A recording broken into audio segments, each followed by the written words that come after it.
So what is structural diversity and why is it important? Well, if you know anything about ecology, then you probably know about biodiversity. Biodiversity is the measure of how many different species are found in an ecosystem. And structural diversity is quite a similar measure. It's how diverse, how varied the structure of an ecosystem is. That is, how much it goes up and down essentially, or how dense the ecosystem is.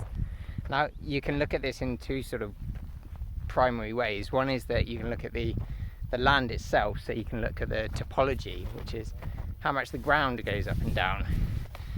You can look at this for the ground on a really small level. So if you look at the ground down here, you'll see that the ground goes up and down almost like on a very shallow level, as if it's had pigs rootling. Now this is something which has been caused by a digger upending its load here.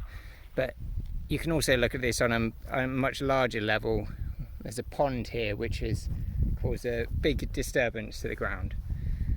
You can also look at the vegetation structural diversity. Now, vegetation structural diversity, which we like to call VSD, ecocoelus, that's a really important thing for biodiversity because it creates lots of niches. It changes the way which a habitat functions. It changes the humidity of the habitat, because the denser the habitat is, the closer the plants are together, and the more the water which comes out of their leaves through transpiration tends to kind of hang in the air, and that creates a really nice habitat for certain invertebrates, that is insects and other species like that which prefer a humid environment. There's other things too, like the height at which the wildflowers and grasses and other things like that reach.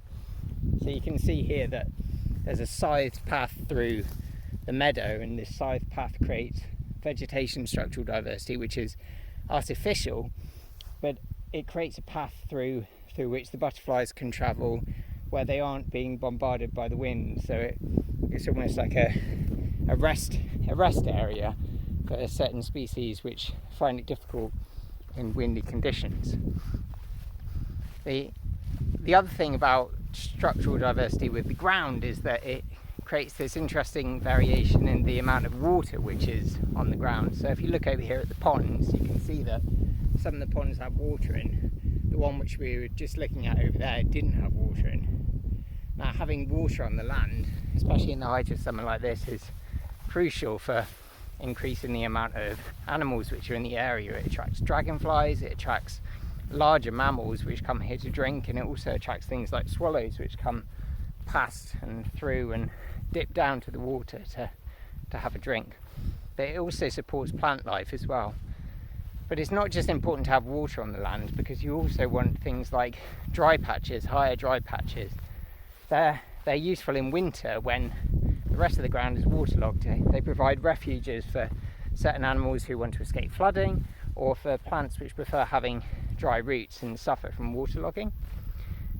There are animals which like to nest in dry ground as well, things like ants and bees.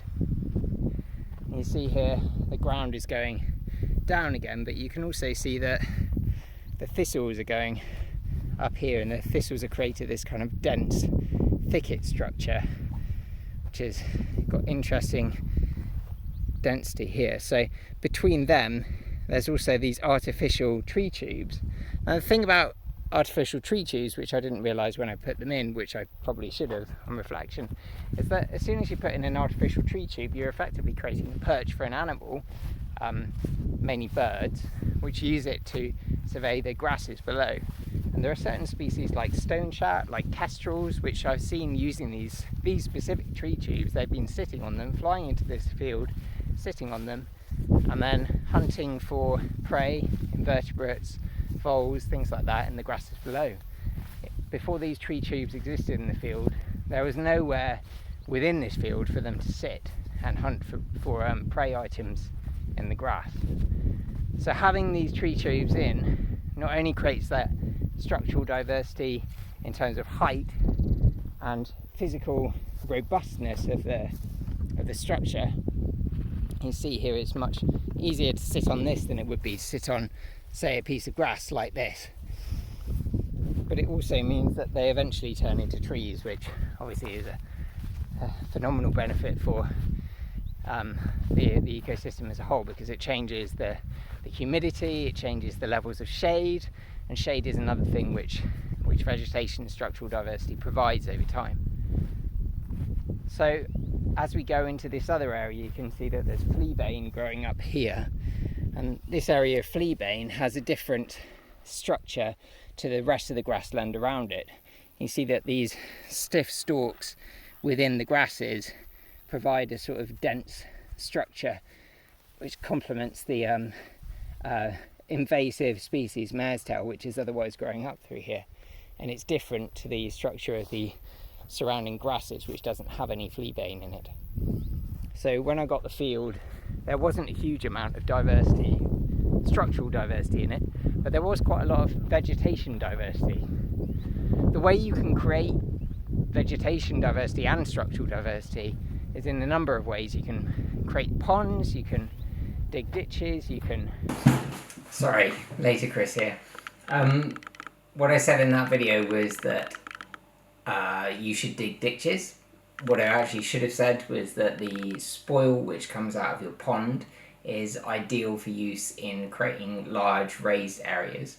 The whole video was unscripted, which is why I went a little bit off piece there. When you're creating ditches on your land, quite often it will dry out the land, especially if it's draining off to other areas, and drying out the land is not great for storing carbon. Anyway, back to the video. Bring herbivores onto the land. I mean, herbivores are a great way of doing it, because the advantage with herbivores is you also get nutrients in the form of their dung. So when a herbivore leaves dung on the land, it creates a tiny little nutrient spike in the area around the dung, and when that nutrient spike gets grown on by plants, those plants grow in a much more dense way than the plants around them. So the denseness and the sparsity of the vegetation, that variety in structure, also creates these tiny little microhabitats. And the more different microhabitats you have, the more consistent the inconsistency in your habitat is, the more biodiversity you're going to get, because the more different species are going to be able to survive on your land. So what you're looking for when you create a habitat is effectively maximizing that structural diversity. Although you still want areas which are similar across the land, because you want communities which can move from one area of the land to the other. So I also have a pond at this end of the field, because the problem with having a pond simply at that end of the field is that if that one dries up, or if there's an invasive species which gets into it, or if there's a problem, say a predator gets into it and starts wiping out the species, there's no refuge for them to go to. There's nowhere else on the land for them to escape to. So it's useful to have multiple different structural habitats across the land which can act as refuges for one another. They should be connected to each other in some way. The thing with the ponds is that a lot of the species which inhabit them are aerial, so they'll come in, they'll fly in. Even species which you might not expect, like pond skaters, will fly into the pond initially and then live on the surface of the water. So I hope you've enjoyed learning about structural diversity. If you want to find out more about rewilding your land, then visit howtorewild.co.uk. This is my field, Woodspring Wallet, and you can find out more and enjoy pictures from the field on Instagram at Woodspring Wallet.